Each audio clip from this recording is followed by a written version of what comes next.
گھر والے تیجے 40ویں کے قائل ہیں مگر واحد میں نہیں ہوں، تو اگرچہ میرے خاندان میں سے کسی کی میت ہو جاتی ہے تو میں کیا کروں؟ میت کا کھانا کھاؤں یا نہیں کھاؤں؟ اور اس کا کھانا کھانا جائز ہے یا نہیں؟ لوگ صدقہ زکوٰۃ کے طور پر بھی کھانا کھلاتے ہیں۔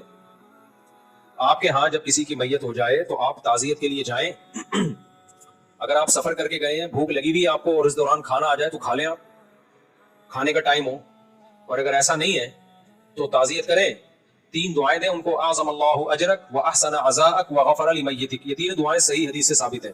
3 الفاظ کہہ دیں کہ اللہ اس غم پہ آپ کے اجر کو بڑھا دے، اور احسن عزاءک، اللہ آپ کو صبر کی توفیق دے، اور میت کی مغفرت کرے۔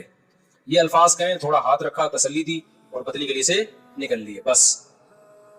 ہاں کھانے کا ٹائم تھا، بھوک لگ رہی تھی، اور سفر بھی، گھر بھی قریب نہیں ہے، بعض دفعہ ہمارے رشتے دار کا ملیر میں انتقال ہو گیا، تو اب وہاں ملیر میں آدمی اتنی دور جائے، بھوک لگ رہی ہو، پھر ہم کفن دفن میں بھی تھے، جنازہ پڑھ کے دفن دے کے آئے، تو مجھے لگ رہا تھا اگلا جنازہ ہمارا ہوگا اگر ہمیں کھانا نہیں ملا، تو ان لوگوں نے، کہیں اڑوس پڑوس والوں نے جو بھی میت کے لواحقین آئے ہوئے تھے ان کے لیے کھانے کا انتظام کر لیا۔ تو یہ ضرورت ہے، اس کا میت والا کھانا یہ کھانا نہیں کہلائے گا۔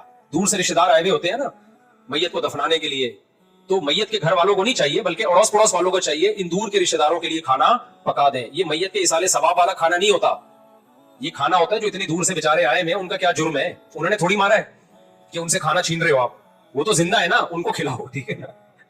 ایک بھاری آدمی کا انتقال ہو گیا تو کوئی اس کو کندھا ہی نہیں دے رہا، وہ بہت بیچارہ وزنی تھا، چارپائی اتنی بھاری تھی، تو اب وہ میت کا بیٹا کہتا ہے یار کندھا، تو جس کو بولتا ہے وہ کہتا ہے ہم نے تھوڑی مارا ہے، ہم نے تھوڑی مارا ہے جو ہم سے کندھا دلوا رہا ہے بھائی۔ تو اب یہ ہوتا ہے کہ وہ بیچارے تعزیت کے لیے آئے، دور دور سے، کہیں جا نہیں سکتے، اتنا بڑا کراؤڈ کہیں ہوٹل میں بھی نہیں جا سکتا، تو اڑوس پڑوس کے ذمے ہے کہ وہ میت والوں کے کھانے کا بھی انتظام کریں اور ان کے جو ریلیٹو ملنے کے لیے آئے ہوئے ہیں ان کے لیے کھانے کا بھی انتظام کریں۔ تو یہ اس میں کوئی حرج نہیں ہے۔ لیکن یہ جو تیجے 40ویں کے نام پہ یا میت کے ثواب، ایصال ثواب کے نام پہ جو دیگیں پک رہی ہوتی ہیں، یہ بدعت ہے۔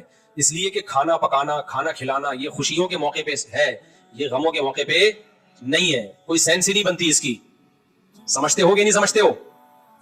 میں پھر سنا دوں، نئے نئے لوگ آتے ہیں، پرانا واقعہ ہے، بہت دفعہ ایک آدمی اسی طرح اس نے یہ بدعتیں چھوڑ دی، اس کے ابا کا انتقال ہوا تو میرا گلا بہت بیٹھ گیا یار، اس کے ابا کا انتقال ہوا، اس نے کہا نہ میں تیجا کروں گا نہ میں 40واں، میں لوگوں کو کھانا نہیں کھلاؤں گا۔ لوگوں نے فوراً کہہ دیا وہاں بڑا مر گیا مردود، نہ فاتحہ نہ درود، وہ فاتحہ واتحہ دلوانے رہا ہے، مردود۔ اس کو اتنے تانے دیے، یہ بیچارہ شرمندہ ہو گیا کہ یار چلو اب کرتا ہوں، کھلاتا ہوں۔ تیجے پہ اس نے سارے لوگوں کو اکٹھا کر لیا، چلو جی آ جاؤ بھائی، سب لوگ آ گئے۔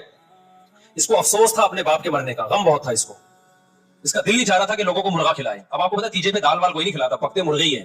اور عجیب بات ہے، تیجے 40ویں کا کھانا مزے کا بہت ہوتا ہے، ہم بچپن میں کھاتے تھے، اللہ معاف فرمائے، توبہ کر لی ہم نے، ہمیں اس کو کیا صحیح غلط کا، ہمارے گھر میں کبھی نہیں ہوئے تیجے 40ویں کے کھانے، ہمارے والد صاحب تو بہت خلاف تھے ان چیزوں کے، والد بھی، دادی تو ہماری کھاتی نہیں تھی مردوں کے کھانے، ہو گئے نہیں پتہ نہیں یہ لوگوں کے پیٹ میں اترتے کیسے مردوں کے کھانے۔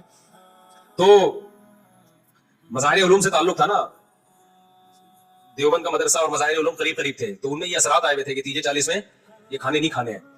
خیر ہم بچے تھے، ہم کنڈے بھی پھوڑے ہم نے، اللہ معاف فرمائے، کنڈے ہوتے ہیں نا کنڈے، وہ بھی پھوڑے۔ ایک کنڈا مجھے یاد بھی ہے، جب میں پھوڑ رہا تھا، کھانا کھا رہا تھا، میں کہہ دیا یہ کیا ہے، کسی نے کہا کنڈا ہے، ہمیں نہیں پتا تھا ہوتا کیا، ہم نے کہا کھا لو، بڑے ہو کے تحقیق کریں گے کہ کیا تھا یہ۔ اچھا خیر، تو اس نے کیا کیا، دیگ پکوا کے لوگوں کو بٹھا دیا، مرغے بوٹیاں، لوگوں نے ایک دم لیگ پیس نکالے اور قریب جیسے لے کر گئے ہیں، اس نے کہا 1 منٹ میری بات سن لو کائنڈلی ایک دفعہ۔ اس نے کہا جب یہ اکٹھے ہوئے ہیں، ان کو شرم نہیں آ رہی، کھائیں لیکن کچھ شرم تو دلاؤ نا ان کو۔ اس نے کہا ایک دن اسٹاپ، سب رک گئے نا، یہاں اسٹائل دیکھ رہے ہیں، یہاں کے رک گئے۔ اس نے کہا بھائی دیکھو بات یہ ہے کہ میرے باپ کا انتقال ہو گیا، میں غم سے مرا جا رہا ہوں، خدا کی قسم میرے منہ میں خوش نوالا نہیں اتر رہا، اور تم لوگ میرے گھر میں مرغے کھانے کے لیے آئے ہو، تمہیں شرم نہیں آتی؟ چلو بسم اللہ کرو۔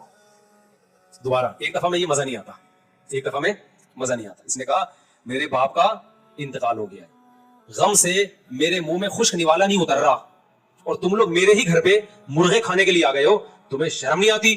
چلو بسم اللہ کرو۔ لوگوں نے کہا کم وقت، تو نے ہمیں بسم اللہ کے قابل چھوڑا کہاں ہے؟ اس نے کہا کھلا رہے ہو تو آر تو دلاؤ نا۔